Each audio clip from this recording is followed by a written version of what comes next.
Welcome back to Voicecraft. This podcast is the sequel to episode 115, Is the Earth Enough? With Layman Pascal, Cadell Last, Sean Kelly and Simon van der Els. Layman is well known in integral and metamodern networks as the host of the Integral Stage podcast, author of Gurdjieff for A Time Between Worlds, insightful general thinker and spiritual teacher. Cadell is a philosopher and author of Systems and Subjects, Global Brain Singularity, Universal History, Future Evolution and Humanity's Dialectical Horizon, and founder of Philosophy Portal. Sean Kelly is a professor in the Philosophy, Cosmology and Consciousness program at the California Institute of Integral Studies and the author of Becoming Gaia on the Threshold of Planetary Initiation. Simon van der Els holds a PhD in molecular microbiology and explores the subjective realm of shamanism as a way of rediscovering the interiority of the living cosmos. Listening to the first conversation between the four of these guys isn't necessary, though it may be helpful. In question here are a set of framings around how the human being comes to relate to its intelligence, power, and identity in our time. It considers the influences upon us and our influence in turn on this hyperconnected Earth. We begin with Cadell introducing some of the key frames for dialogue in the first 15 minutes, the Anthropocene, the global brain, and the Noosphere. Here we go. We started our first conversation around the question, is Earth enough? And I think that, at least from my point of view, I'm not someone who comes from the field of ecology or the field of geology. I started my career in anthropology. And so my interest has always been from a sort of human-centric perspective. And so in some ways, I've always gravitated towards concepts that were trying to articulate a relationship between humans and the world. And that extends also to physics. I've always been interested in physics, but also from more of an anthropological perspective. And even like my doctoral thesis was titled Global Brain Singularity, which was inspired by my doctoral supervisor. His name's Francis Heiligen, who I see as the pioneer of the concept of the global brain. So what I want to do here is just sort of articulate three different concepts that I feel like I've encountered in my studies that try to get at different dimensions of the human-Earth relationship. And maybe through that, we can continue our dialogue with many of the themes that we touched on from the first dialogue. So those three concepts are the Anthropocene, the global brain, and the Noosphere. So first, I want to just articulate the three different dimensions that I think these concepts are occupying.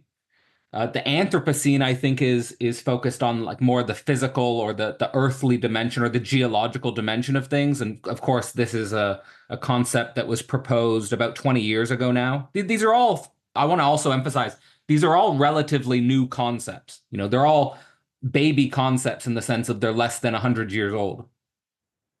So the Anthropocene is, I think, about 20 years old, and it's sort of representing a geological epoch. Or proposing that the human being as a civilizational phenomena represents a new geological epoch. The global brain, I think, is more of a concept that's trying to get at the technological network of intelligence that's covering the face of the planet. And it's also a relatively new concept. I think the genealogy of that concept, we probably push it back to the 1990s. So it's maybe 40 years old at most. And again, like my doctoral supervisor, I think is one of the pioneers of developing that concept. And he's basically using it to map the internet and the Internet of Things as somehow structurally homologous to the nature of our brain. That if you look at sort of the connectome, like the web of interconnections in our brains between neurons, that there's a sort of structural pattern here that's similar to the way in which we're forming a global brain. And then finally, the Noosphere is a concept that's mostly focused, I think, on consciousness and thinking, in the sense of you've got the geosphere, you've got the biosphere, and then you've got the Noosphere as like this sphere of thought. And that concept is probably the oldest among the three, going back to maybe 100 years ago, 1920s, 1930s, around about there. And so like the origin of these concepts, I think, is interesting in the sense that I think What the Anthropocene as a concept, I think, is pointing out is again just how strange the human being is as a phenomenon, in the sense that we need a new geological concept to think about our species. And I'm not sure if any other species in the history of the planet has shaped the planet in such a way as that it sort of introduces a new geological formation or a new geological way of thinking about time. I think that Daniel Dennett, as a philosopher in regards to the global brain, is one of the first philosophers to pick up the idea of the global brain and sort of think, the brain, the human species is the Earth growing a nervous system, and the way in which he's thinking about the Earth growing a nervous system is sort of in some ways to say that perhaps the Earth is trying to protect itself or develop some sort of cognitive foresight in terms of protecting the uniqueness of our planetary ecology. And then finally, I think Teilhard de Chardin was probably the one who's probably most famously associated with the concept of the noosphere, although there are also others like I think Vladimir Verdansky in the Russian spheres also proposed the concept of the noosphere around the same time. I think there's a few different themes I'd like to sort of outline before opening up the conversation. The first is perhaps the universality of these concepts. In terms of the Anthropocene, I think it sort of brings us to questions about ecological stability and sustainability. Can our species balance with the Earth? Can our species sort of form sort of a protective web on the planet that doesn't fall out of balance or fall out of asymmetry with the Earth as a whole? Or, in the most extreme predictions for the future of planetary warming, you could have some sort of runaway feedback loop of warming that destroys or undermines the foundation of the planet. I think this is where the global brain comes in relationship to the Anthropocene, because the global brain is kind of proposing that this neurological or biological metaphor for the technological web is kind of opening up a system of global coordination. And that system of global coordination might actually be the very coordination mechanism we need to stabilize a planetary ecology, for example.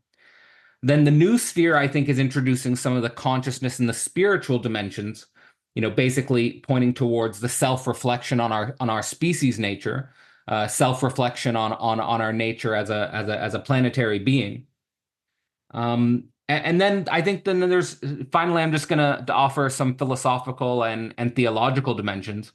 On the philosophical dimension, I think there's a really interesting inversion that's going on, perhaps with the Anthropocene in particular.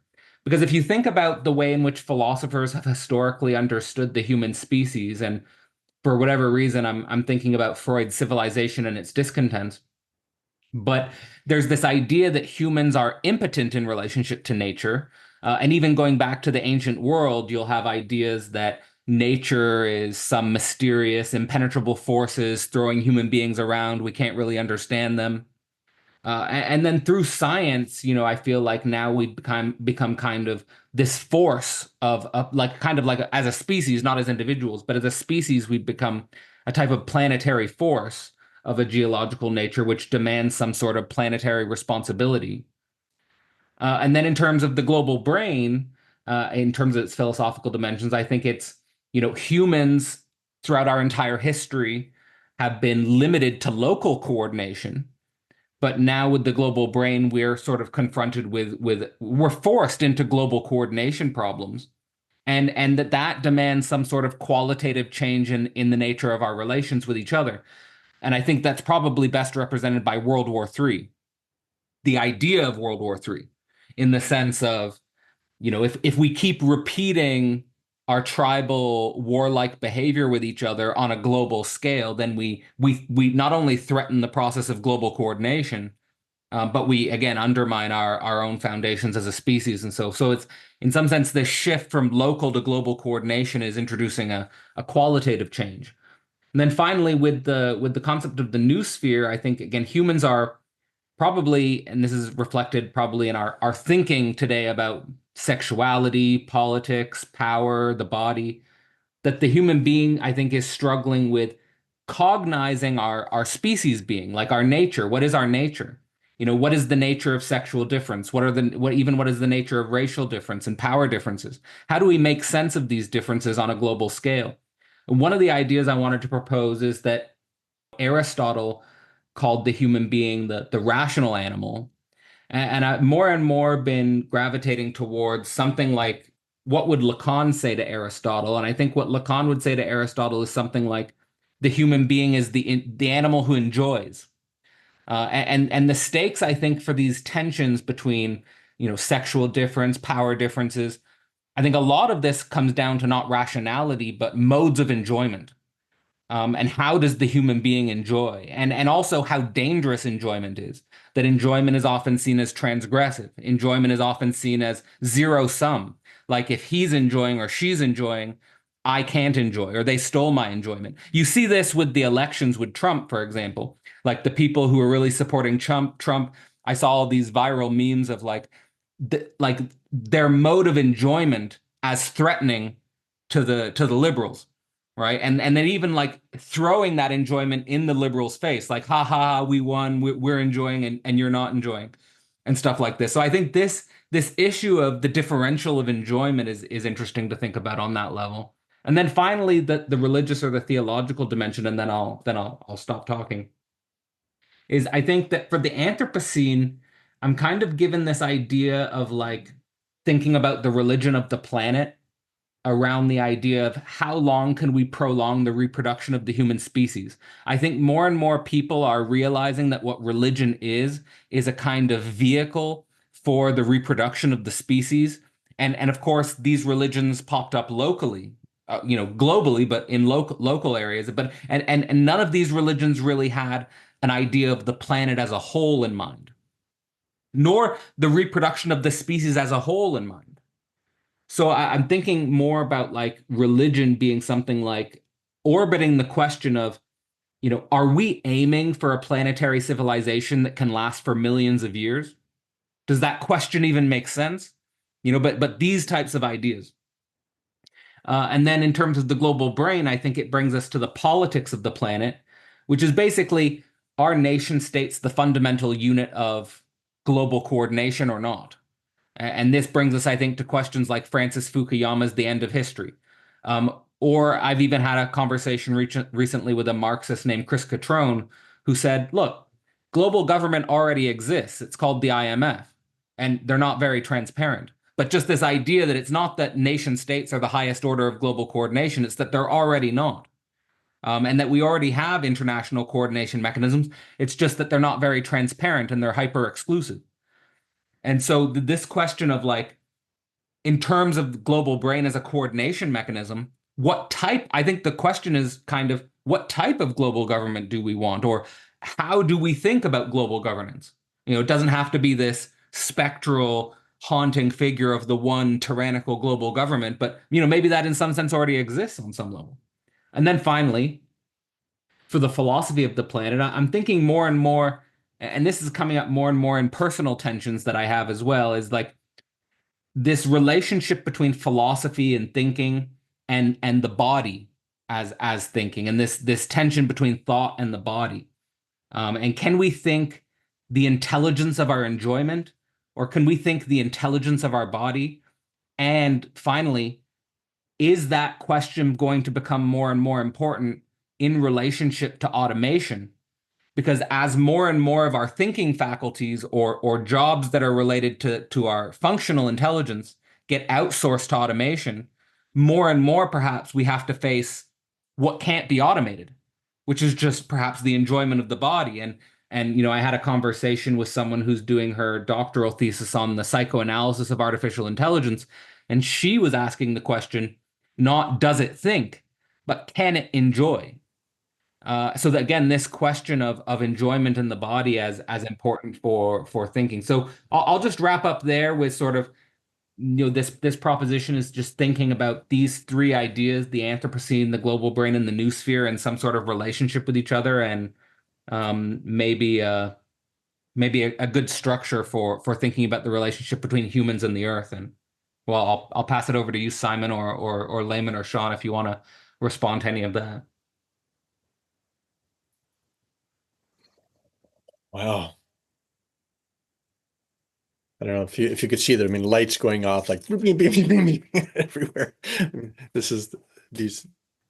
I've been thinking. We've all been thinking of these issues. I think for so long, it's hard to know where to begin. And I'm just to say that it's not that I'm going to begin, but I just want to say thank you for that. First of all, Cadell, there's so many points of departure that I could take, but I'll pause for a second to see whether you, Simon, or Layman want to go first. I could go, but Well, it's interesting. I've been thinking a lot this week about concepts that unite the human and the earth.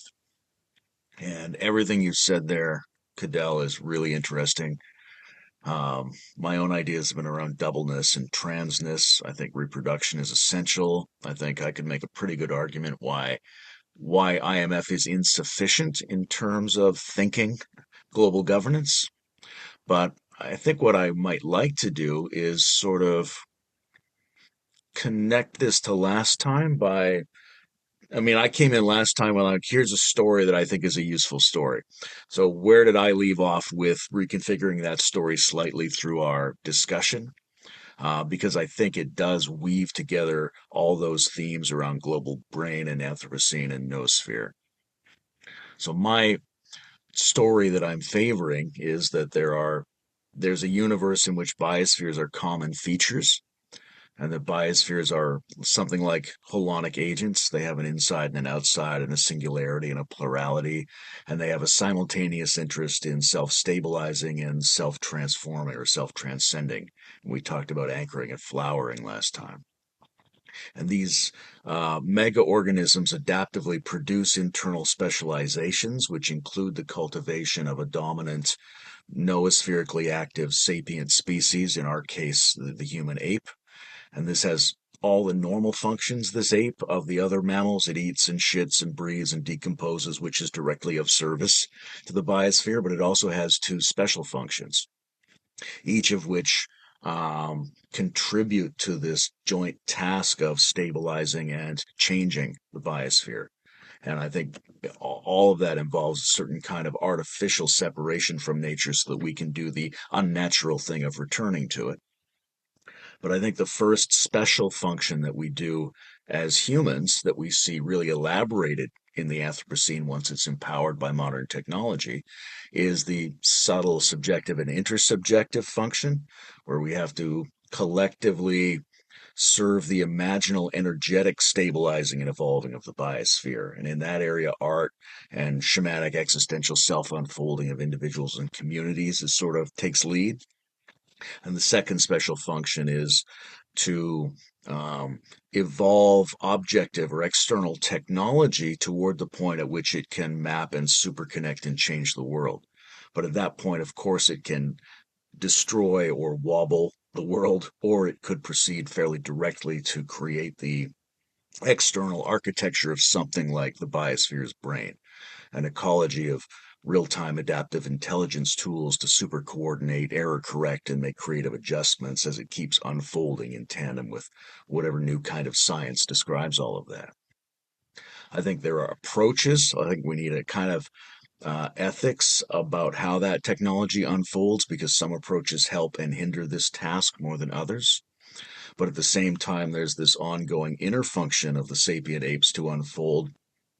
That next layer that Teilhard de Chardin talks about on the other side of the noosphere is, he called it a Christosphere, or some people say a megasphere. I like to say dharmasphere or trans-noospheric biosphere. I think there's a realm of patterning on the other side of the noosphere that wants to be in connection with the biosphere, and that some of the human agents, more than others, are involved in the subtle energetics and imaginal virtuosity to help bring that into being, to help set up an enriched full spectrum planetary wisdom civilization with these spiritual and imaginal components so that we can be multidimensional biospheric collaborators. But it looks like in the world right now, the external function of producing the global brain technology is outpacing the internal function. So I'm situated around a question like, what does it take to get that back in balance? And it feels like there's four kinds of things, maybe. Like I think we talked about the rise of feminine power and sense making styles. but that, of course, has to operate in tandem with and not in opposition to strong masculine energy. We have to produce new shamanic training and eldership patterns that can operate at a planetary scale. I think we need to increase the number of serious inner practitioners who are intellectually free from traditional frameworks of spiritual and religious sense making, and who can collaboratively generate stories in which our use of psychotechnologies is primarily of service to the earth. And then we need to generally implement a developmentally informed ethos of sacred naturalness, which both naturalizes the sacred and sacralizes the natural. So that's like, I'm just saying that to summarize where I was at the end of the last discussion. I'm not going to jump into any of the new concepts I've been working with, but I thought that would be just an interesting place for me to join the conversation. Well, if I may, before I lose lose my awareness of the multifarious connections that have been spawned just from what the two of you have said, I'll try to pick on a couple of these now. Yeah, I like to distinguish between the world soul and the world spirit, the anima mundi and the Weltgeist, let's say. And the anima mundi or the Weltgeist, the world soul, like, I mean, if you're open to these concepts, at least, like the human soul, we can distinguish several layers. Even in Freudian terms, we can think of the soul having an id, at least, having a kind of realm of complexes, and possibly an ego function as well. Or we can think in terms more esoterically of an etheric soul, an astral soul, and a causal soul, or kind of I. The world spirit, in many ways, this is a Hegelian concept, in many ways corresponds to the idea of the noosphere. So it's that sphere of planetary consciousness that is more or less through the human, self-reflexive to varying degrees through the human. This is the world spirit. So the Anthropocene is a word that describes not only a geological epoch, but an epochal mutation in the evolution of Earth, where Earth begins to waken to, I'm going to say herself, I'm going to use a gendered pronoun here, in alignment with the vast majority of indigenous cultures who have considered Earth in those terms, Pachamama, I'm going to say Gaia. So the Anthropocene corresponds to a moment in the evolution of Gaia where she is beginning to waken to herself as Gaia, as a planet. And this is why I've proposed, instead of Anthropocene, a guiding ideal of the Gaia Anthropocene, since it's not only a question of humans realizing now that humans have become a geological force, but humans, at least those who are privileged enough to think about these things, are realizing that that the human is awakening to its planetary nature. So it's not only an awakening, the planet awakening to the impact of the human, but the human awakening to its integral, indissoluble unity and shared destiny with the life of the planet, hence Gaia Anthropocene. So just last night, actually, I was having a conversation with Joanna Macy. My wife and I were speaking with her and sharing some of what ChatGPT can do. And one of the things that I had to do is to compose. I had a prompt. I said, I want you to compose, please. I'm polite to ChatGPT, actually. Can you please compose the first 50 or so lines of an epic poem in the style of Milton's Paradise Lost?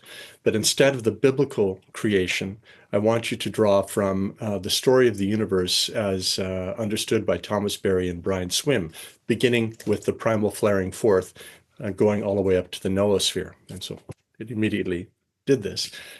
Very impressive. I'll share it with you. So Joanna and my wife were asking, well, who composed this poem, right? And it occurred to me, I said, well, actually, it's the noosphere that composed this poem.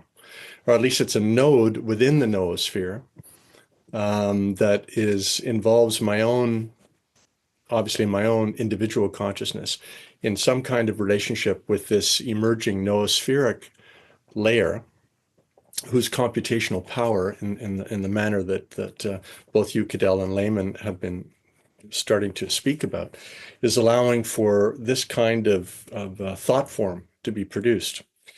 So on the one hand, we're seeing this phenomenal awakening at the level of the world spirit or the noosphere that's demonstrating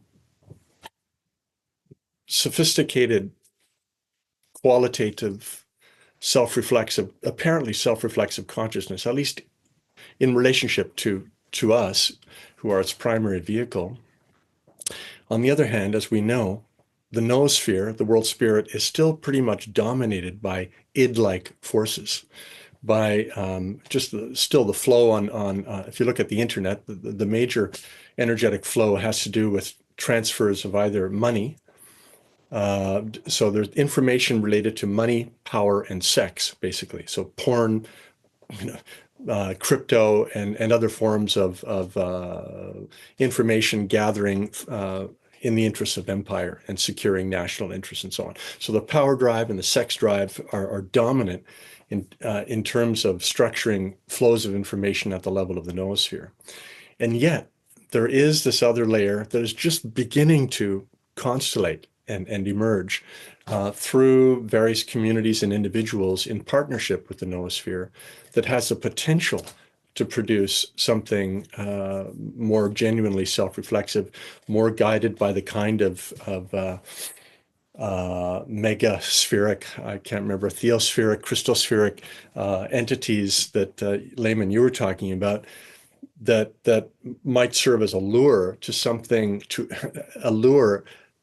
an alternative to what seems to be the course of planetary movement at this point, namely either World War III, biospheric collapse, certainly the collapse of industrial civilization. I could say a lot more, but I'm going to pause there to give you, Simon, a chance to come in, if you want to. Yeah, I would like to. Yeah, I'm letting all your words come in, and this wide vista of ideas and how they interrelate, and I sense that I'm still scrambling a bit to sense into what is most pertinent for me, or what is striking for me, what is coming up, and alluding to the body and the functionality of the body, of the importance of the body. As I was sitting down and listening, I have very strong sensations in my feet, which I started to become aware of, and I'm sort of questioning, like, okay, what is going on here? Well, is there something that wants to become apparent through this physical sensation or not? And yeah, the main thought that is coming up also through what Layman was talking about, and now also you, Sean, but also Cadell was alluding to, is we talked about the flowering last time. So we tending to the anchoring and the flowering, but a flower is something that attracts something. And so I'm wondering what is being attracted through this creation of this flower. Yeah, a pollinator of sorts. And if we're then talking about these sort of what's on the other side or the other end of this sphere, is this attraction happening there? And as you started talking about ChatGPT and the generative AI and their interaction with the noosphere, that's something that I've been very interested in over the last couple of years, is the concept of overshoot. So we, of course, overshoot in the physical domain in the Anthropocene is quite apparent, clear, as in overshooting the physical boundaries of the planet. Potentially, we can also point to overshoot dynamics in the global brain construction, like the hyperconnectivity and maybe the the focus on the connectivity in favor of these power dynamics, what you were talking about, Sean. But then I'm curious, is there overshoot on a noospheric level? What does a noospherical overshoot look like? Overproduction of, I'm saying overproduction, but I'm feeling more like it's maybe it's less that we are producing things on the noosphere, but we are attracting things to the planet. So it's an overshoot of a lure, let's say. We're calling in more and more different forms of information, ideas. And there I'm super curious if we are dealing with a noospheric overshoot. Because for me, it can also feel, if I'm interacting, for instance, with a smartphone or with social media, these kind of things, it does feel like that I'm part of a informational overshoot, and I'm curious what the dynamics are there and what that is guiding us towards. So these are some of the and the pressure in the feet is lessening. So I think that was something that the feet were saying. So cheers. I'd love to jump in there. So let me just jump in there by first saying that when we're engaging these topics, Sean, I know you work at an institute program that is very rare, in the sense that there aren't many institutes, there aren't many programs that offer as wide a scope of concepts and interests and interdisciplinary engagement as your program and institute does. In many ways, my doctoral program was a small version of something similar, in the sense that I was able to study something like the global brain, which is like a very generalist concept.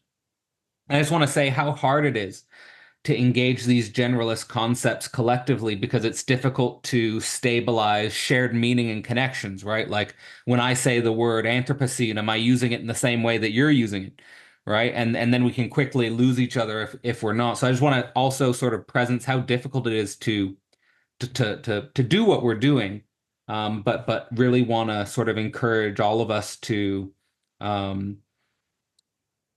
that this is necessary to do what we're doing at the same time. So I want to jump off of what Simon was just saying, using these three concepts of the Anthropocene, the global brain, and the Noosphere, on this idea of overshooting, which I think brings us to a point that I was trying to emphasize in the first conversation we had about limits, both reaching limits and then going beyond limits, and the growth of limits and all of that. I want to engage with that on the point of this idea of overshooting. So, the Anthropocene, I think Simon, you said it well, this idea that we're overshooting the planet, and trying to, how can we build some sort of stabilization with the planet on a geological level? Then you have the global brain come in. The global brain is some sort of hyperconnectivity, some sort of global coordination mechanism that may or may not allow us to do such a thing. But then you have the problem, like you were saying, Simon, of overshooting the hyperconnectivity, that we're so hyperconnected that it's too much. It's overwhelming. And I think that challenges us on the level of, again, our tribal dynamics, our tribal way of thinking, the way our brains are structured for tribal dynamics, and also not capable of processing the number of connections that are available to us today. And so, there is that question of how do I relate to all of this hyperconnectivity and so forth. But then this idea that you brought with the overshooting on the level of the Noosphere, I think that takes it to the next level. Because for me, I would like to put that onto the level of overshooting on the level of enjoyment. And the problem that comes with overshooting enjoyment, and our problem with thinking that.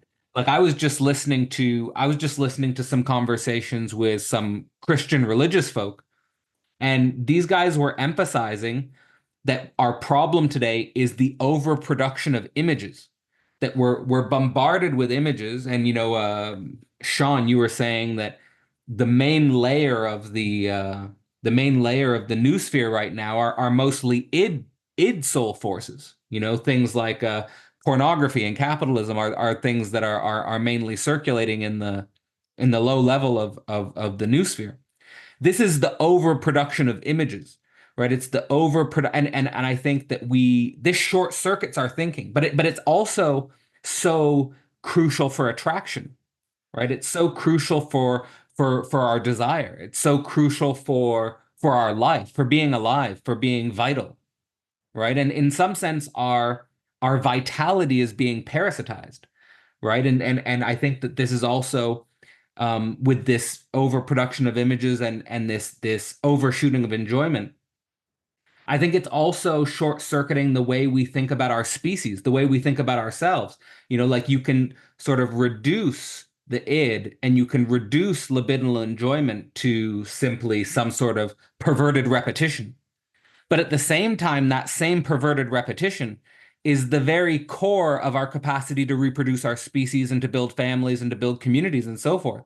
Right. So if you just repress that, you're at, there is some sort of, there's a psychoanalyst named Lorenzo Chesa who basically calls this, there is some sort of idiotic repetition, right? Like there is an idiotic repetition that in some sense we never escape, we can never get rid of, and at the same time have to come to reconcile ourselves with. So I think that's interesting to think about how then all of these things are related.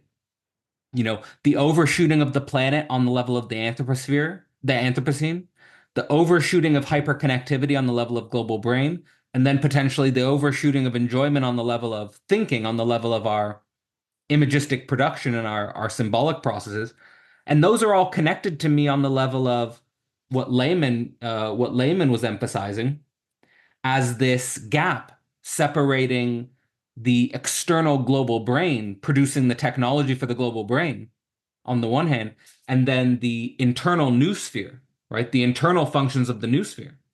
That if we're going to work, and this is probably, the shamanic dimension to me is like, if we're going to be building the internal functions of the noosphere, it's going to require the shamanic figure who is capable of, in some sense, befriending these quote unquote idiotic repetitions, these libidinal drives, and in some sense not being controlled by them, but also not being not repressing them.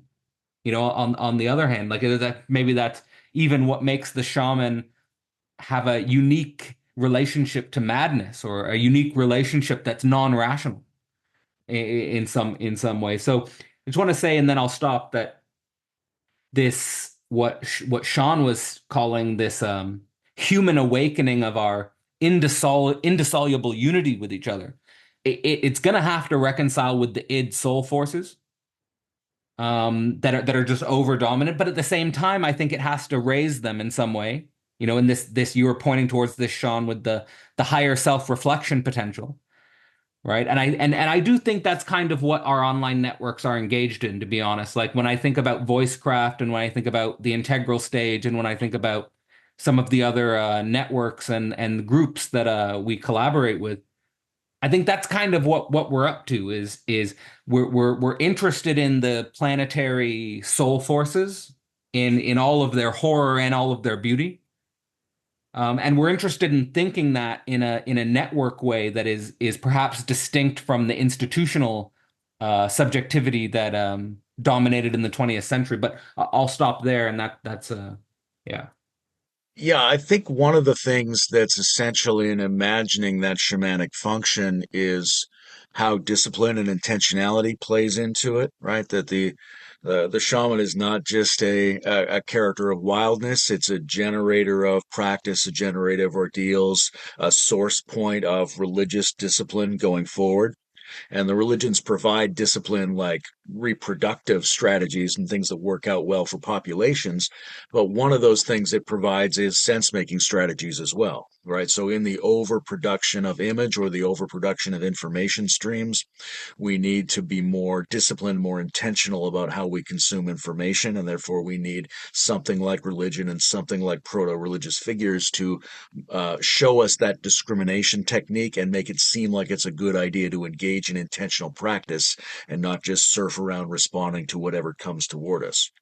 So I think that's essential for handling the noosphere as it emerges in a wiser way.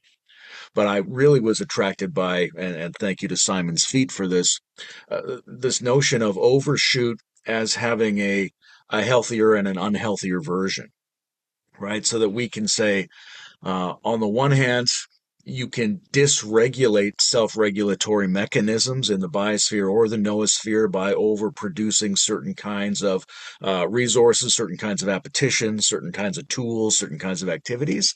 But also, in order to transform, which is also to grow and is also to change, you have to overproduce in certain ways, right? You need more than the amount that you're using to maintain your current structure in order to unfold that structure into some other form. So there's useful and less useful, provided that we have some kind of metric for making that distinction, ways of thinking about overshoot at the material and biological and also at the noospheric level. And I think we're seeing at the noospheric level, on the one hand, this a sense that we've got so much information that information becomes meaningless, which is really epitomized in the problem of push button deepfakes, AI agents, and persuasion. We can have so much access to things that honestly we shouldn't be able to trust any image, any video, any persuasive argument, anything like that. So we're increasing and devaluing it. There's that kind of overshoot. But there's also the kind of overshoot where we're pushed outside of the noosphere in certain ways. We're pushed back to the body to re-inhabit it in certain ways. We're pushed to hybrid thought structures, vision logic, all paradoxes, all kinds of forms of sense making that operate outside the constraints of the normal noosphere. And we're pushed to practice occupying the aporia of not knowing what we're doing, of becoming more coherent inhabitants of the complexity and absurdity and the overwhelm of things. So I think those are some strategies in which the overshoot can be good for us at the level of the noosphere, but I think there's also ways it can be detrimental to us at the level of the noosphere. But what I'm really pointing to is we have to appreciate that overshoot is simultaneously problematic and non-problematic, and we need some way of trying to tease those things apart. Well, I'm wondering whether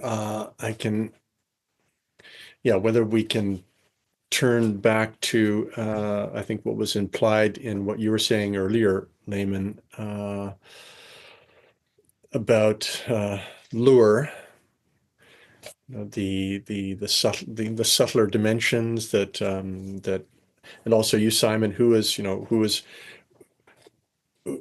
attracted to whatever is wanting to flower, and this is, to me, is this fundamental question of what is wanting to flower, what is the telos? Is there a telos? If this emergent evolutionary process, which we're speaking of in terms of a planetary awakening, a emergence of the noosphere and an accelerating sort of mutation at the level of the noosphere, as well as the planet, obviously. Something's wanting to happen, and what is that? This is a question. And another question might be, well, has it already happened? If something is wanting to happen in the process, is it possible that it's already happened in some sense? And I ask this only because if to link it back to the question of overshoot. Yeah, I know you're all aware of, every day there's the more studies come out that the overshoot is just so serious that it's hard for me to imagine that the techno-industrial superstructure that is the carrier for the noosphere as we are experiencing now, it's hard for me to imagine that won't either collapse entirely or be severely degraded in relatively short order because of overshoot. And so an analogy might be that if we get if we learn that we have an illness, or we get some sort of diagnosis that seems to suggest that our capacities that we've taken for granted, physical, linguistic, and so on, are limited or going to be degraded, but we still have some time to do some things, either to adapt, to prepare, or to make amends, or to whatever, to realize some of these deep desires that that we've been holding. What would they be? So I'm trying to get us to think of the question of value. What should we what might we celebrate on the one hand as already having been achieved, and what what might there be left to do, or what should we be devoting our energies to? And if I can give just one more concrete example to tie it back to the AI thing. I, along with this sort of flooding of information and deep fakes and so on that you were speaking of, Layman, I have no doubt that those who hold most of the power on the planet, so those who are in positions of power with the corporations, the political, the lobby groups, the deep state, all of these actors, I have no doubt that they are using AI to amplify and entrench their power in a way that people who might share our kinds of values and aspirations are not doing it. So just in terms of a pragmatic thought, I would like to see people like us, like the kinds of communities that you were mentioning, Cadell, come together to see how can we use this technology to further the actualization of the values that have been luring us. Even if it's something as simple as, I collaborated with ChatGPT the other day to have an editorial written, and it was very impressive, and it did it, with the right prompt. It did it instantaneously. Just imagine if people like us were using AI to target and flood the noosphere with the kind of products that embody the kinds of values that are luring us, as an alternative to all of the junk, to all of the propaganda, to all of the. So these are just several thoughts as an invitation for further dialogue. It's a bit scattered, but no. It links back to, I think, what Cadell was also talking about, or what we all been talking about is these. What is inhabiting the global brain, and what is inhabiting the noosphere? And can we talk about noospheric agents, as in entities which are worshipped in a sense? So if my thoughts go, Sean, when you were talking about this, like. My thoughts go towards,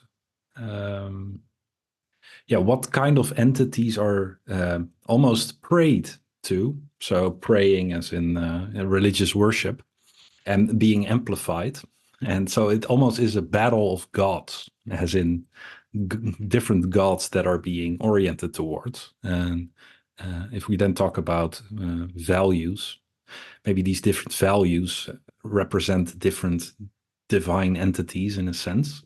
I'm playing around a little bit with how much I will treat this as a metaphor and how much I treat this as a actual reality. I don't know, but I think it's a useful framing to look at, and then it becomes more of a battleground. I don't like that kind of metaphor. Maybe it's more like gardening. If we're all gardening the noosphere, then are we just maybe some people are coming in with a lot of chemical fertilizer and are favoring what they want the whole garden to look like. And maybe some people are more enamored with more, let's say different types of plants, and we do different type of gardening. But then it becomes I think a delicate balance to see how you get. So how do we generate enough space for the values that we see as helpful or as vital, as sort of life enabling for the continuation of our species, but I think also of the planet or of the biosphere? How do we figure out which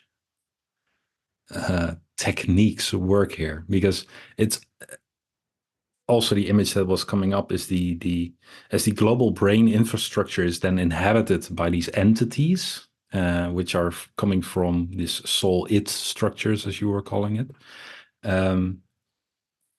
I think in transhumanist thought, there's often this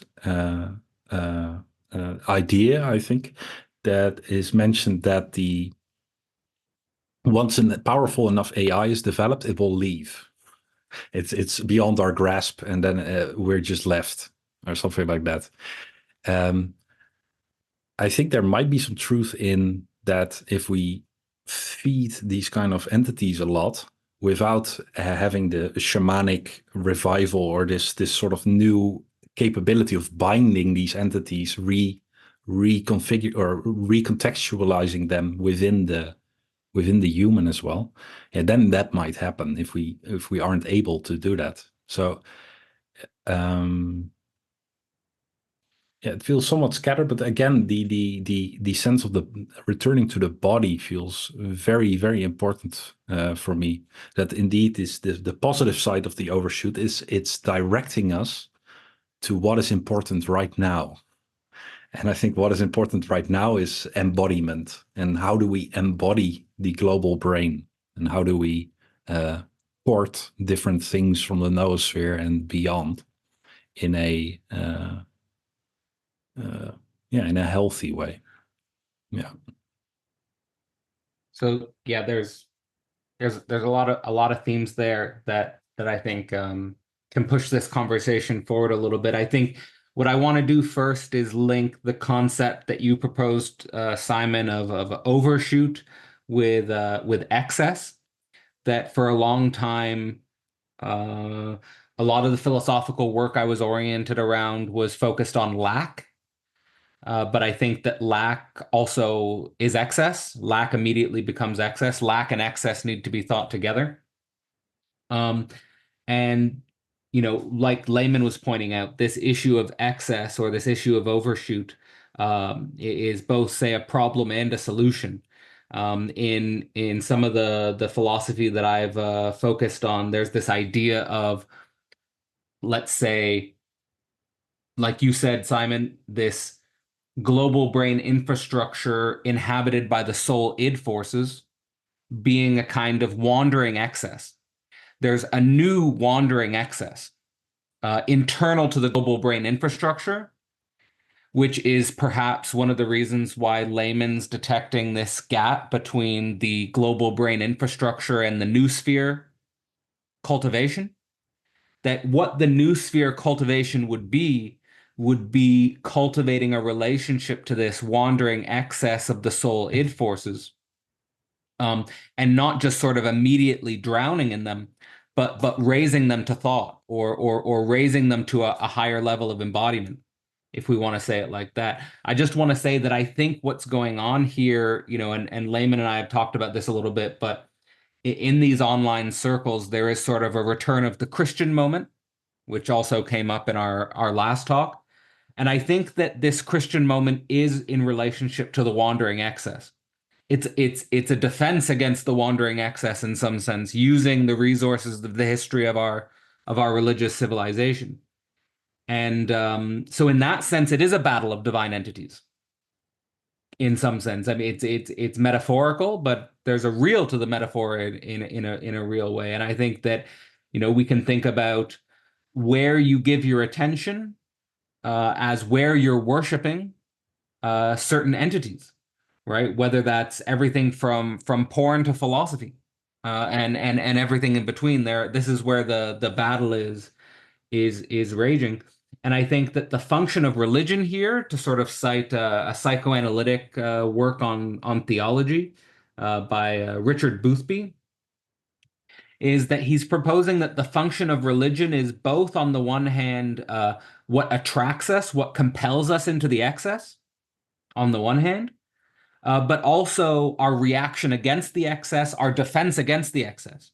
So that religion has this dual function of both what attracts, what compels us into the excess, and also what we defend against, how we react against. And I think that the defense, the reaction against the excess, is probably where we'd find the dogmatism, and the attraction and the being compelled into the excess is probably where we find the more mystical, where we find the more shamanic character.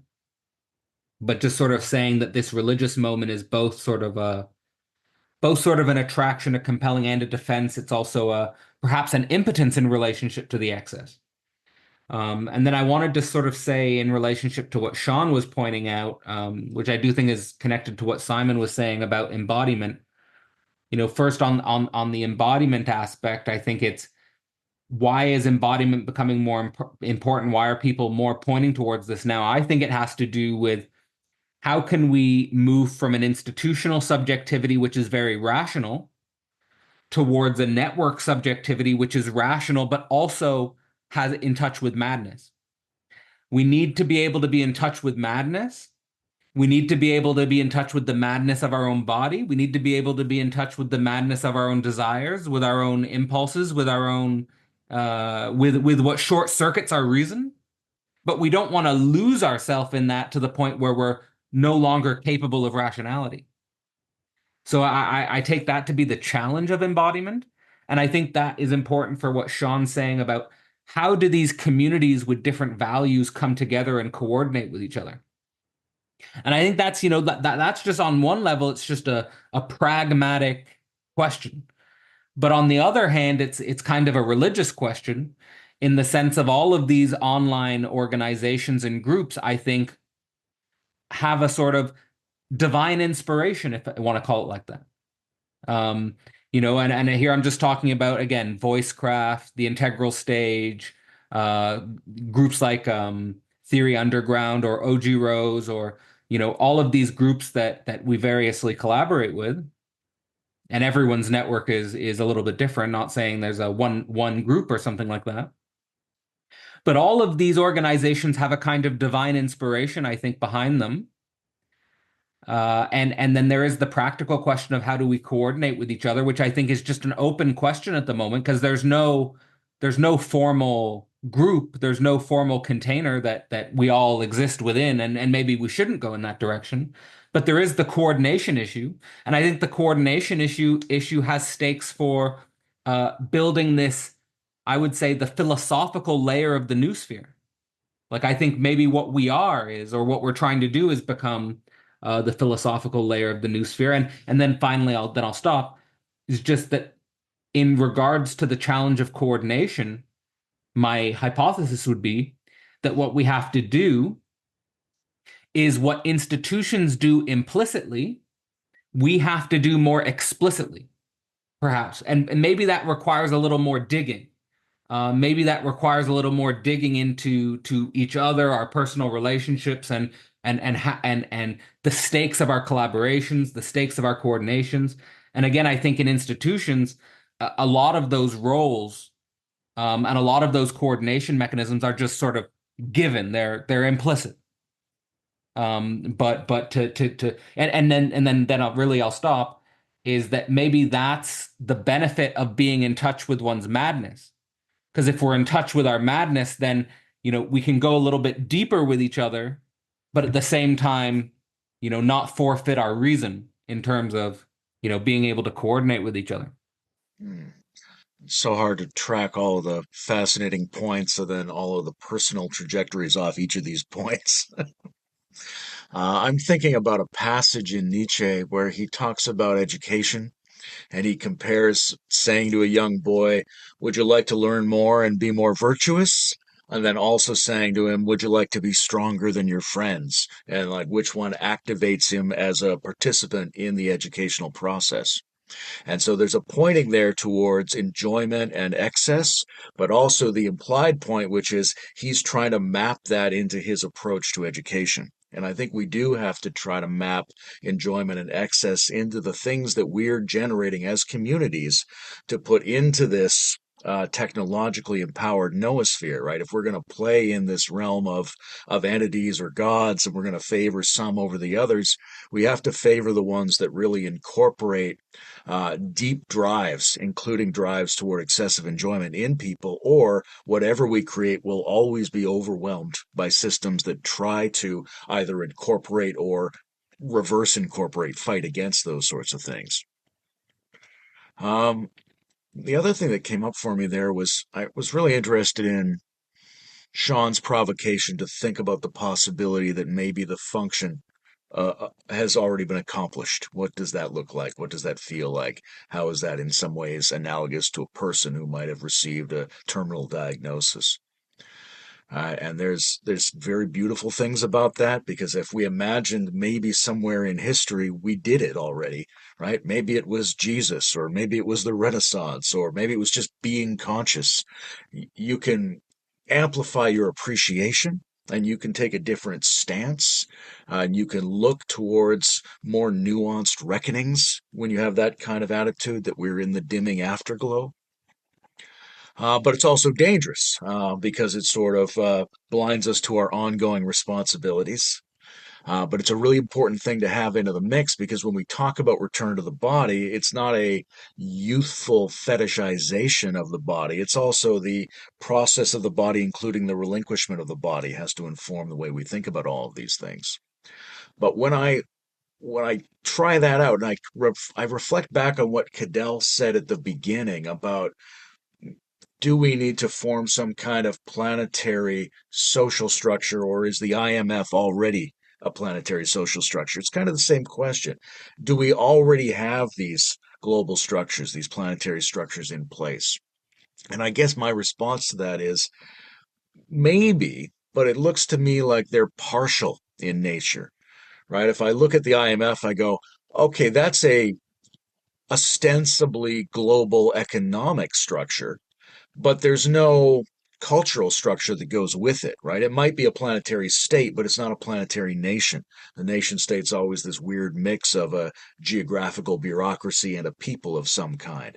And so there really isn't a globe that we can point to and say we already have it, because what's been set up is only one of the ways that something could be set up, and we need like a richer, multidimensional, integrated version of that. And I wonder, in general, when we try to do that move of thinking maybe it was already accomplished, do we always sort of settle for, well, these things might have been accomplished, but it's also possible that many other things of that same kind could be accomplished. And what still remains to be accomplished is a more integrative, more complex, hyper coordinated accomplishment of that same kind. Yeah. Well, I mean, some things have been accomplished. I mean, there has been there is a consciousness of the planet. That there is a human-held consciousness of the planet, of the Earth community as a whole. It is being held variously by various players. There are those who are aware of it, the IMF kind of players. There are the global hegemon players who are holding that consciousness in their own way. And then there are people who behind the Earth Charter, let's say, who are holding it. And if you don't know about the Earth Charter, or the people listening, I encourage people listening to look it up. It is a document that articulates in the clearest possible terms the kind of spiritually, in our sense of the word spirit, the gods that we like to worship and that we align ourselves with, gods and goddesses, spiritually aligned blueprint for the organization of the noosphere and the Earth community, along with certain principles: care for a common home, peace and democracy, social justice, things like that. I mean, this is the Earth Charter. So that vision has been articulated. It was articulated in the 1990s. And of course, we have the United Nations, which is highly imperfect, to say the least. So these structures are there at various levels, but they are overwhelmed by the id forces. So if we think of the planet on the analogy of an individual psyche, if I think of myself, for instance, I am a multiplicity. I have an ego function, which is fairly intact, but I'm throughout the day I'm momentarily overwhelmed by various complexities and so on, and sometimes just the needs of the body take over. And I think it's similar at the planetary level. There is a nascent ego function. Schellenhuber, the Earth system scientist, major Earth system scientist, calls it the global subject. So he distinguishes between the anthroposphere, and the global subject, the anthroposphere being more or less the built structures, the physical presence of the human on the planet. But then there's the global subject. So this global subject is like the ego of the planet, and it's very fragile, very intermittent, we might say, and still more or less subject to dominant forces, which are forces of capital, patriarchy, and empire. I mean, these are the three main forces that are dominating and controlling the flow of matter, energy, and information on the planet. And within that dominant structure, there are these little shoots that we see, like in the Earth Charter, that we see in Voicecraft and the Integral Stage, and all of these multiple communities. If you think of Paul Hawken, right, Blessed Unrest, these thousands and thousands of organizations across the planet that hold mission statements guided by the kinds of values that we see in the Earth Charter, or that we all share. These are all there, but it's a very, very delicate and energetically weak compared to the energy charge that has brought about the Anthropocene. And we could say that these structures, just like you're talking about the positive side of overshoot. Well, the positive side of capitalism, patriarchy, and empire is that it's brought about it's a necessary vehicle for the emergence of a planetary awareness. That's the positive side, in a sense. It's like a fortunate fall, a eucatastrophe. That this is how, in a sense, it had to be for Earth to start to awaken to herself as Earth. But as that's happening, we're starting to wake up just at the moment where we see that the very vehicle for that awakening could collapse, and does seem to be collapsing. And that, to me, is honestly the only meaningful sense of overshoot that I want to spend time thinking of, because that's the real overshoot. And we need to come to terms with that, both whether through adaptation or collaborating on strategies to counter it, and really get behind an alternative vision in the way that you, Layman, and Cadell have been, all of us are talking about, an alternative vision that would help us actualize what has yet to be actualized in whatever time we have. Yeah, lovely, Sean, because it was also very visual for me as you were talking about it. The concept that comes to me is, so we have rewilding as a practice for, let's say, rewilding the physical Earth, but it's also rewilding the interior, rewilding our bodies and our psyche, or the totality of our being. It's becoming more feral, so letting things. Letting these forces that are now seemingly beyond control on the large scale in the global brain. These forces are in the cultural sphere, so are under strict control because of our institutional heritage or the institutes that we are part of, the culture, the religious structures. So certain types of behavior, certain types of energy flows are highly controlled and are deemed all right under certain circumstances, which favor the growth of empire and capital and all these kind of things. And so I think it's a movement towards liberating those energies so joining in the madness while still keeping the reason. But it's a necessary, almost an unshaming, or it's decontextualizing. So we've been highly contextualized, I think, as individuals, but also as a collective culture in a context of certain planetary energy flows. And we are in the process of, or I hope that we are in the process of decontextualizing from that context. And so we can recontextualize into let's say a more life-affirming structure. And the context, I can also think about a physical body or an ecosystem, like a rainforest is also a gestalt organism, I think. And yeah, then again, it comes back to me to the task that is put on the individual and the task that is put on communities of individuals in doing this shadow work, getting these subconscious drives or these things that have been banished outside of polite civilization, let's say, and making them explicit also in our interactions between each other, also in these interactions in these new networks, because then we show up, I think, way more fully instead of this, for instance, this split that you can talk about work-life balance. That's already like a incredibly strange split implied in those words. So we keep a lot of, this is not professional, so we keep all those things outside of work, while the majority of our life is spent doing work for most people. Yeah, so yeah, again, I'm feeling into that question, and I'm again convinced that it really has to do with this very conscious act of becoming feral, breaking the breaking a fence and running out, but at the same time being very aware that you're doing that. So it's not a immature acting out, but it's how an adult does it. Yeah.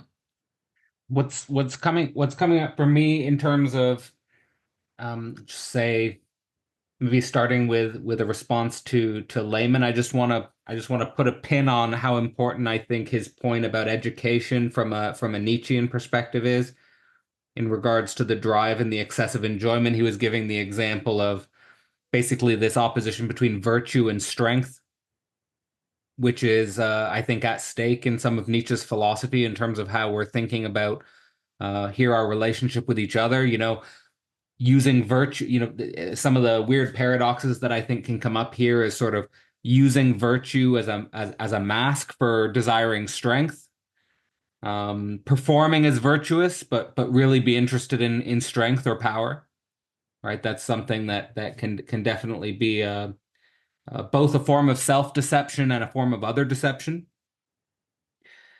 And then the opposite angle of it, I think, is equally difficult sometimes for us to bear, which is viewing someone who's strong or powerful as inherently unvirtuous, right? Where that's not necessarily the case, right? And that can often be something that distorts our perception with men in particular, and perhaps patriarchy in particular is, at the same time, there's a really difficult balancing act there between virtue and strength. So I think that's really important. I also thought what Layman was saying about this return to the body not being a return to the youthful fetishization of the body is important. And I think that that's also one of the reasons why I'm trying to highlight this dimension of madness. Because I think actually you break into madness when you break that narcissistic image capture, which perhaps is orienting around the fetishization of the youthful body, or the fetishization of the perfect body. I think it's breaking that, which is breaking into madness, because I think it's because you're breaking into the limits of your own sort of ideal desire, or you're breaking the limits of perhaps your own mortality, your own finitude, right? Whereas the youthful body or the perfect body could be seen as some sort of a stand-in for immortality, or some sort of enjoyment which never ends, or something like that. I also thought it was really important what Layman was saying about the multi-dimensional nature of the structures that are in place on a global level, but they're only partial.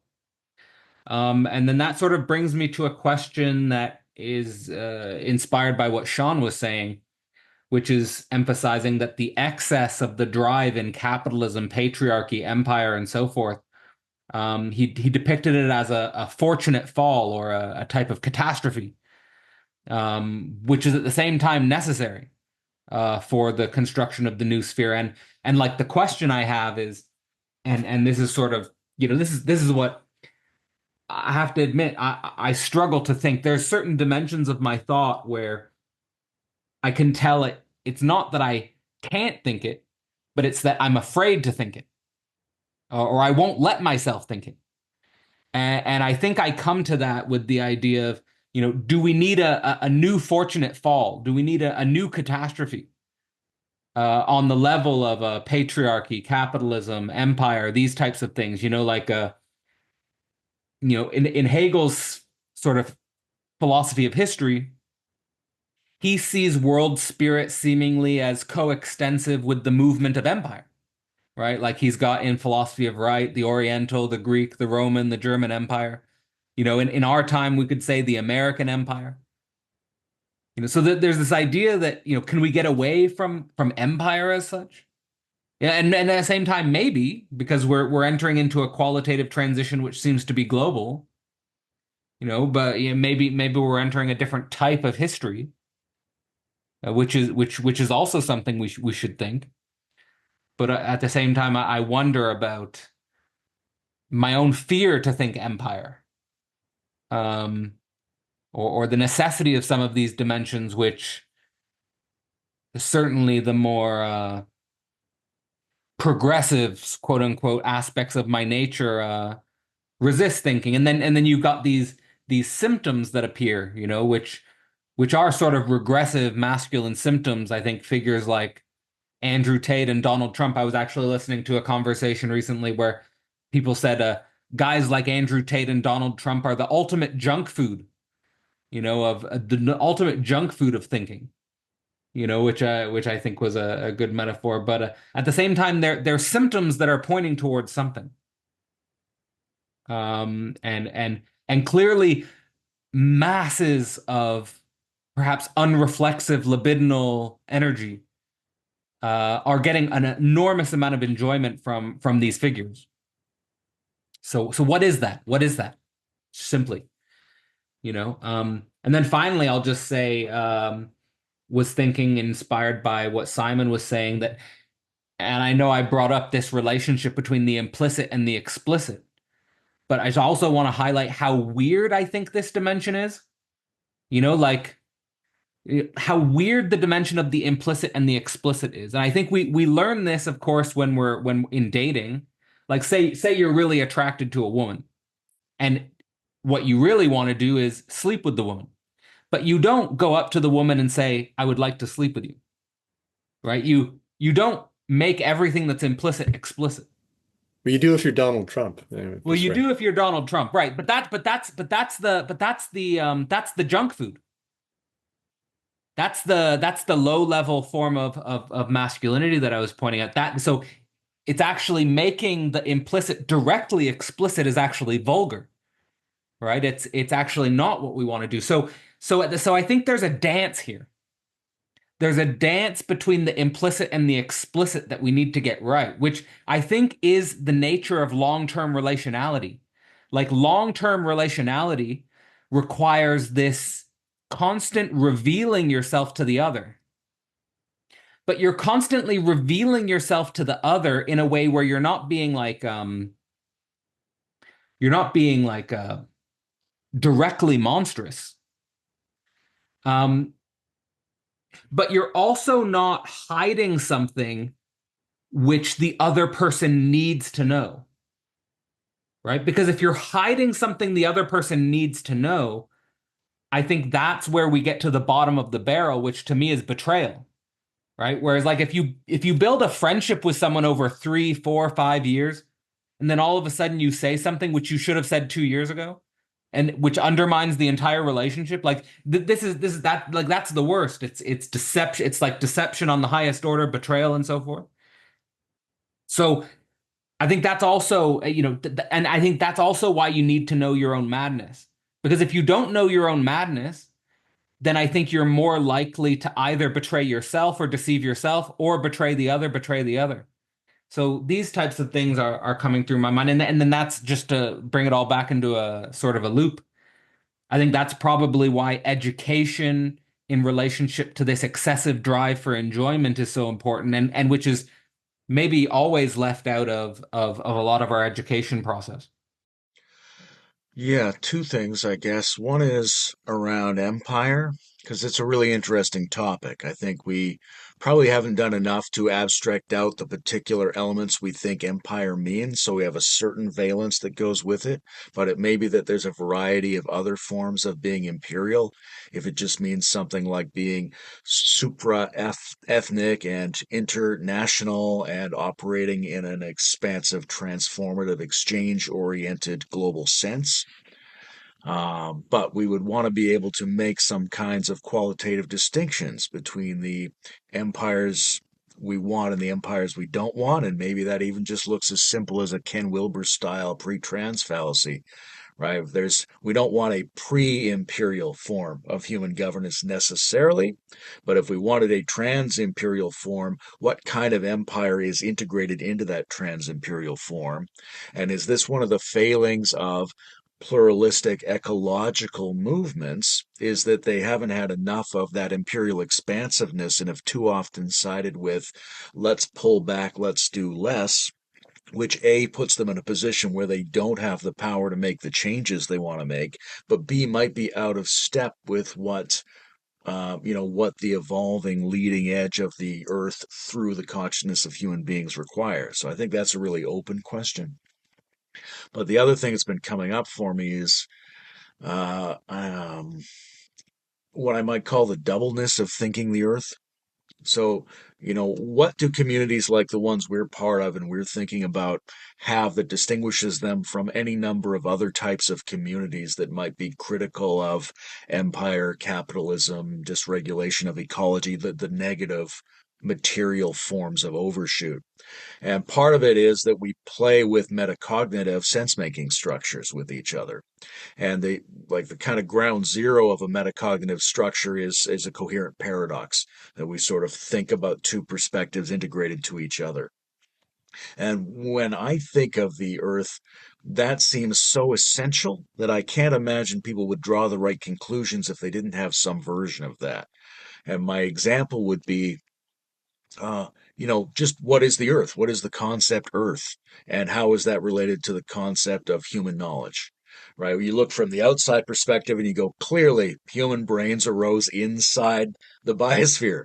Right? On the other hand, that's an idea that arose inside human minds. And so you can't completely handle it from either one of those perspectives. This doubleness is needed.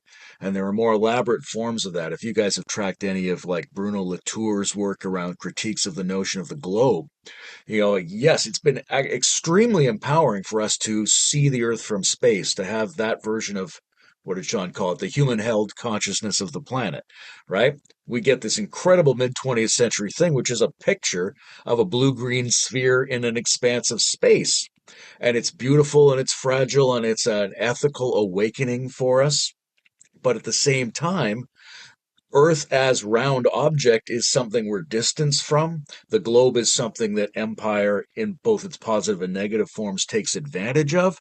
And it's not true to our lived experience, which is we experience the Earth as around us. We're immersed in and embedded in what we mean by Earth. And so the notion of globe can't really encompass that.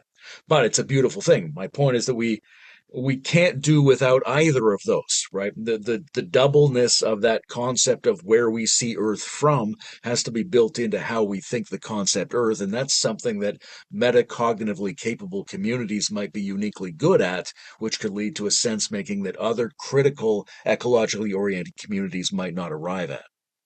Oh, I love that, Layman. Wow. It's so resonant with Edgar Morin's thinking. Who one of the covers of the volume 2 of Method, The Life of Life, is an Escher's painting of the hand drawing the hand, and he asks at some point too, what is the brain capable of? What is the brain? in that it is capable of producing a mind that conceives of the brain, right? And what is the mind, etc. So there's this recursive loop that we need to really grapple with in order to understand the complexity of anything that is as complex as a living system, including the planet as a whole. But along with that kind of metacognition that can deal with dialogical relations that are simultaneously complementary and antagonistic, and recursively causal relations. Along with that, I think a necessary component of the kind of metacognition that is typical of or that people like us in our communities are particularly well suited to engage with is the level of people call it the story, the myth, the mythic dimension. So what is the or Jungians, Hillmans would say, which archetype, are we living in or is living through us? And much earlier in the conversation today, Cadell, you asked about, you talked about the Anthropocene as something radically new, and it is radically new, and a lot of my thinking has been devoted to trying to understand the emergence of the concept of the Anthropocene and to situate it in the evolution of consciousness. And it seems pretty clear to me that it is a transformation of the biblical Christian idea, living symbol of the New Age, right? So the Anthropocene is a phenomenon and a concept that arose within and refers to the dominance of a certain form of human organization on the planet. Now that development arose through the modern West, and the modern West, with its science, technology, politics, and so on, is a product of the European medieval Christian worldview. Yeah? And at the core of that worldview is the biblical mythos of a new heaven and a new earth, the last act of the great Christian drama of creation, incarnation, apocalypse, right? And we find ourselves in the time of the apocalypse now. So the Anthropocene is genetically and phenomenologically related to this last act of the Christian mythos of apocalypse. This is getting back to your comments, Cadell, about the function of religion and all of this. I think one of the things that our communities need to do is to raise to consciousness the level of the mythic imagination, and particularly the archetypal religious imagination that has guided the process, that is still guiding the process, and which, the Christian evangelicals are still related to in a very primitive, destructive way. But they're energized by they're still energized by the image of the New Jerusalem. I mean, that's the Christian evangelicals in this country are are a significant force which is behind Zionism, for instance, and Middle East policy. And there's a collaboration between the Christian Zionists in this country, evangelicals, and the Jewish lobby. Just as an example of how the relationship between geopolitics and this biblically grounded archetypal mythic narrative that is guided by the living symbol of a new heaven and a new earth, the New Jerusalem. Okay, so this is how I've tracked the cultural genesis of the emergence of the Anthropocene, and why I think it's important to relate it to that consciously, for us to understand the numinous charge of the symbol, not only to understand its power and how it came to be, but how we might be nourished anew to imagine alternative incarnations of that image, and to ask ourselves, well, what this new heaven and new earth look like, and how is what's happening not in harmony with that lure, to get back again to your Simon, your question about what is being attracted what being and what spiritual impulse is not only luring, but is potentially, watching over us and wanting something to happen. As you were speaking, it returns to what you brought in earlier, the question of telos, of what is this going towards, or what is this being pulled towards? And then if you just going off on what you just said, I get the image of an arrow being drawn and being shot out of a bow, and that being this mythos that we're captured by, or at least that's the narrative. And is the apocalypse, is that the arrow hitting the target? Is that hitting the floor? And if so, did the arrow already struck something? And are we now almost as maybe it's a person being launched and the person hits the floor, rolls a couple of times, and then what? Are we still in flight, or did we already connect? And if so, for me, that for some reason this is sticking for me. That makes it very important, I think, to what we should orient ourselves to. If we are in flight, should we brace for impact or relax for impact, or I don't know. Or if we are already on the ground and the impact has already happened, then different things are being asked of us. Are we orienting towards a new bow shot? Or, yeah, I don't know. Yeah, did we arrive or not? Yeah. I'm just of the mind that should we prepare for some closing thoughts or like a closing round so that we all have sort of time to reflect on what's been discussed so far? I don't know if Simon, you wanted to sort of center that or introduce a closing thought. Well, I'll just say that was my wrap up. So I think of course I could go on, but I'm happy to conclude mine there. All right. Thanks, Sean. Yeah, thanks, Cadell. Yeah, I'll feel a little bit into what I just said and how I've experienced the conversation we just had. Yeah, feeling into the question of embodiment is again like what is embodiment? I have to think about the act. If you construct something with a hammer and nails, the hammer becomes part of the body, so the hammer becomes embodied. Is this global brain, this infrastructure that is generated over the planet, is that something that we can stretch our consciousness towards to embody, partially or in moments, or is that a continuous web? The same as you, if you are in your own body, you can be dissociated from parts of your body. Are we at the moment as a collective species dissociated from parts of the Gaian body? How do we maybe not necessarily reclaim, but how do we learn to inhabit that larger body? And what does that look like on an individual level, as a individual soul consciousness?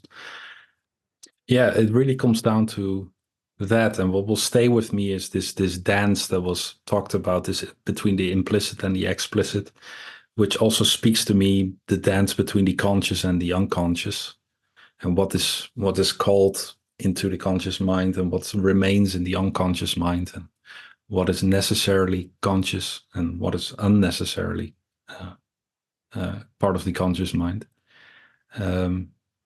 Yeah, so a lot of sort of dancing metaphors come up for me surrounding this question of, yeah, what is the human and what is the earth and what is the role of the human on the earth? And yeah, it feels like we are being called to dance with that and to breathe, to expand, to contract, and expand and contract. Yeah, it's been very rich for me. So it's difficult to tie in a lot of these threads, but I feel like I ingested a lot and it wasn't junk food. So I also need some time to digest all this. So thank you very much. Well, I'll just sort of maybe close in the way that I opened, in the sense of just want to sort of reiterate that there, I think, are a number of concepts that have emerged not only within the last 100 years, but seemingly within the last few decades. And probably all of these concepts in the last few decades are concepts that are being used and being thought about and being reflected on more than at any time in human history, that are essentially pointing towards the relationship between the human being and the planet as a whole, the species being and the planet as a whole. And at least for me, roughly speaking, these ideas of the Anthropocene, the global brain, and the Noosphere do sort of point towards an interesting triad that can be perhaps further used to structure thinking about the physical earthly dimensions, the intelligence, the technological intelligent dimensions, as well as the consciousness and the thinking dimensions. And perhaps without that sort of triadic mode of thinking, or without being able to think about these concepts, a lot of complexities and a lot of chaos um, lead to a lot of speaking past each other, or lead to the inability to think on the level of the planetary global in the way that I think our moment calls to. So I think all of these concepts have a certain universal dimension to them. I think that, the stakes of long-term stability, the long-term sustainability of the species with the planet, the dimension of global coordination, the movement from tribal local organizations to planetary organizations, and then thinking about our species being as a whole, inclusive of some of the more disturbing or destructive aspects of our nature. Yeah, and then in terms of things that came up in the conversation between us, I think it was really, for me, just a meta exercise of how difficult it is to think on this scale and the complexities that emerge. But throughout the conversation as a whole, I think that there were consistent threads and consistent ideas that I'm going to leave with, and try to think further on in relationship to this triad. I think there are some themes we barely touched. I don't think we really dug into capitalism enough. I don't think we dug into gender enough. I really appreciated Cadell's intimation of the knowledge that it's not that you can't think it, it's that you might not dare to think it. And it would be interesting to push that a little bit and see what we're reluctant to hold true about Earth and human.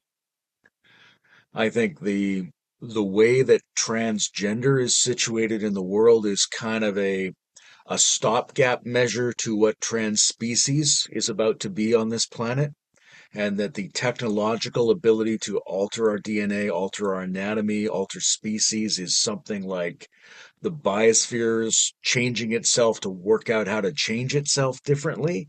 And so the biosphere of the future looks like something in which the very nature of living organisms is recombinatory and questionable and novel compared to how it's been in the past. I think that would be a really interesting area to future explore. This question of the target is really standing out to me. Are we in the terrestrial afterglow, or are we still moving toward the point at which contact is made? And the way I make sense of that a little bit is it's a phase transition, right? When you hit a target, there's another target on the other side. If you encounter the biography of someone who claims to have gone through ego death and achieved the all completing consciousness shift, it turns out they continue to live and they undergo transformations and modifications of their understanding into the future. So even if we were to say, okay, the purpose has been achieved, the arrow already hit the target, the fact that we are in the post target uncanniness doesn't mean that anything finishes. It means that we are now in that time, and that time has its rules and its needs and its phases and its unfolding. It's like a new kind of life, even if the target's been hit. So I think we have to look forward in either case. The body, we say something like the body as if we all know what it means and everybody has one and that's sort of equal and homogenous, but the body is amenable to education, and especially to education in terms of the ecological situation in which it's embedded, right? If we breathe fresh air, if we drink clean water, if we've taken some substances out of the horticultural environment and put them in our brains, if we're foraging, if we're undergoing nature immersion, if we're experiencing elemental intensities, we have a body that's differently educated relative to the ecosystem than a body that's not doing any of those things. So it may be that we have to become the bodies that are the inhabitants of the ecosystem going forward. And I guess the last thing is I would just send out the invitation to anybody who feels capable of being more engaged in the imaginal ecosystem as if that were a task. I think we can start to mobilize to reframe our psychotechnologies as service to the biosphere, and that there's a bunch of us who feel there is a nebulous imaginal obligation to the imaginal biosphere that we can undertake together, and we should have the confidence to take that on.